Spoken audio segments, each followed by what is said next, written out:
UP के तीसरे और चौथे चरण के लिए आज बीजेपी में मंथन जारी है। दिल्ली में बीजेपी मुख्यालय में उम्मीदवारों के नामों पर चर्चा चल रही है। बैठक में शामिल होने के लिए सीएम योगी बीजेपी ऑफिस पहुंचे हैं। तो पहली सूची तो जारी कर दी गई है, लेकिन अब दूसरे और तीसरे चरण के उम्मीदवार कौन होंगे बीजेपी की ओर से, बीजेपी अलायंस की ओर से, इसको लेकर के मंथन लगातार चल रहा है। और बैठक में शामिल होने के लिए खुद मुख्यमंत्री योगी आदित्यनाथ भी बीजेपी दफ्तर में मौजूद हैं और वहां पर मंथन चल रहा है कि आखिर किन उम्मीदवारों को दूसरे और तीसरे चरण के चुनाव के लिए टिकट दिया जाना चाहिए। बहुत सारी बातें इस बार ध्यान में रख रही है बीजेपी। सबसे बड़ी बात यह कि जो नॉन परफॉर्मर हैं, यानी कि जिन्होंने अच्छा परफॉर्म नहीं किया है, उनके टिकट भी काटे जा सकते हैं। और सबसे बड़ी बात यह कि जिन उम्मीदवारों के जीत की गारंटी है, उन्हीं को इस बार टिकट दिया जा रहा है। ये दो बड़ी बातें ध्यान में रख करके इस बार बीजेपी अलायंस टिकटों का बंटवारा कर रही है।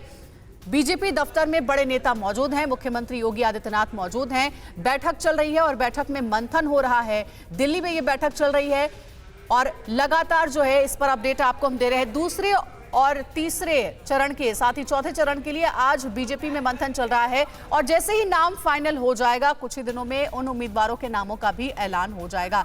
सबसे बड़ी चुनौती यही है कि सबसे मजबूत प्रत्याशी विधानसभा चुनाव में उतारना।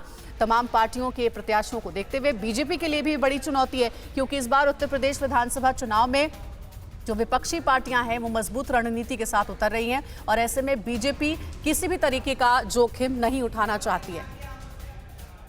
अड़ी सोमवार से शुक्रवार शाम 6 बजे सिर्फ TV9 भारतवर्ष पर।